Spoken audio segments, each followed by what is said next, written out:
Corona ಲಸಿಕೆಯಿಂದ ಹಲವೆಡೆ ಅಡ್ಡ ಪರಿಣಾಮ ಉಂಟಾಗಿರುವುದಕ್ಕೆ ಲಸಿಕೆ ಪಡೆಯಲು ಜನ ಹಿಂಜರಿಯುತ್ತಿದ್ದು, ಲಸಿಕೆ ಕುರಿತಾಗಿ ಕೇಂದ್ರ ಆರೋಗ್ಯ ಸಚಿವ ಡಾ ಹರ್ಷವರ್ಧನ್ ಸ್ಪಷ್ಟನೆಯೊಂದನ್ನು ನೀಡಿದ್ದಾರೆ. ಲಸಿಕೆಯನ್ನು ತೆಗೆದುಕೊಳ್ಳಲು ಯಾರು ಯಾವ ತೊಂದರೆಯನ್ನು ಅನುಭವಿಸಬೇಕು ಎಂದು ಸರ್ಕಾರ ಬಯಸುವುದಿಲ್ಲ. ಲಸಿಕೆಯು ಸಂಪೂರ್ಣ ಸುರಕ್ಷಿತ ಮತ್ತು ಪರಿಣಾಮಕಾರಿಯಾಗಿದೆ ಎಂದಿದ್ದಾರೆ. ಹುಬ್ಬಳ್ಳಿ ಮೈಸೂರಿನಲ್ಲಿ ಇಂದು ಕೊರೋನಾ ಲಸಿಕೆ ಅಭಿಯಾನ ನಡೆದಿದ್ದು, ಅಭಿಯಾನಕ್ಕೆ 2 ಕಡೆ ನೀರಸ ಪ್ರತಿಕ್ರಿಯೆ ವ್ಯಕ್ತವಾಗಿದೆ. ಲಸಿಕೆ ಪಡೆಯಲು ಹಿಂಜರಿಕೆ ಮತ್ತು ಯಾವ ಲಸಿಕೆ ತೆಗೆದುಕೊಳ್ಳಬೇಕು ಎಂದು ನಿರ್ಧರಿಸುವಲ್ಲಿ ಆಯ್ಕೆಯ ಸಮಸ್ಯೆಯಿಂದಾಗಿ ಈ ರೀತಿ ನೀರಸ ಪ್ರತಿಕ್ರಿಯೆ ಕಂಡುಬಂದಿದೆ ಎಂದು ಚಾಮರಾಜನಗರದ ಸಿಐಎಂಎಸ್ ಹೇಳಿದ್ದಾರೆ.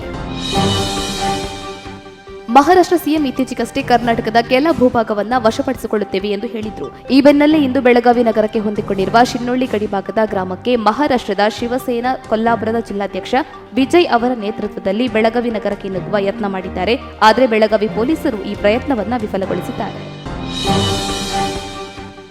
ಶಾಲೆಗಳು ಬಂದ್ ಆಗಿರುವುದರಿಂದ ಮಕ್ಕಳಲ್ಲಿ ಅಪೌಷ್ಟಿಕತೆ ಎದುರಾಗ್ತಾ ಇದ್ದು, ಶೀಘ್ರದಲ್ಲೇ ಸರ್ಕಾರಿ ಶಾಲೆಯ ಮಕ್ಕಳಿಗೆ ಬಿಸಿಯೂಟ ನೀಡುವ ಕಾರ್ಯಕ್ರಮ ಆರಂಭಿಸಬೇಕು ಎಂದು ಮಕ್ಕಳ ನಡೆ ಶಾಲೆಯ ಕಡೆ ಅಭಿಯಾನ ಸಮಿತಿ ಸರ್ಕಾರವನ್ನು ಒತ್ತಾಯಿಸಿದೆ.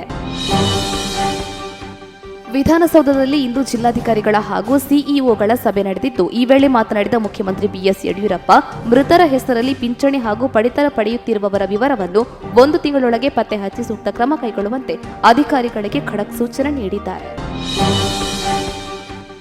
ಬೆಂಗಳೂರಿನಲ್ಲಿ ಇಂದು ಪಾತಕಿ ರಾಜೇಶ್ಗೆ ಪೊಲೀಸರು ಗುಂಡು ಹಾರಿಸಿದ್ದು, ಆರೋಪಿಯನ್ನ ಬಂಧಿಸಿದ್ದಾರೆ. ಕಳೆದ 3 ದಿನದಲ್ಲಿ ಬೆಂಗಳೂರಿನಲ್ಲಿ 4ನೇ ಶೂಟೌಟ್ ಪ್ರಕರಣ ಇದಾಗಿದ್ದು, ದರೋಡೆ ಪ್ರಕರಣದಲ್ಲಿ ತಪ್ಪಿಸಿಕೊಂಡಿದ್ದ ರಾಜೇಶನ್ನು ಬೆಳಗಿನ ಜಾವ ಪೊಲೀಸರು ಬಂಧಿಸಿದ್ದಾರೆ.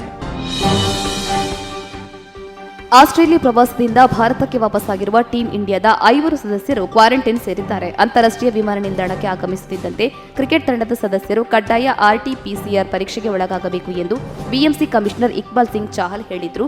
ಬಿಎಂಸಿ ಸೂಚನೆಯಂತೆ ಟೀಂ ಇಂಡಿಯಾದ 5 ಹೋಮ್ ಕ್ವಾರಂಟೈನ್ ಸೇರಿದ್ದಾರೆ.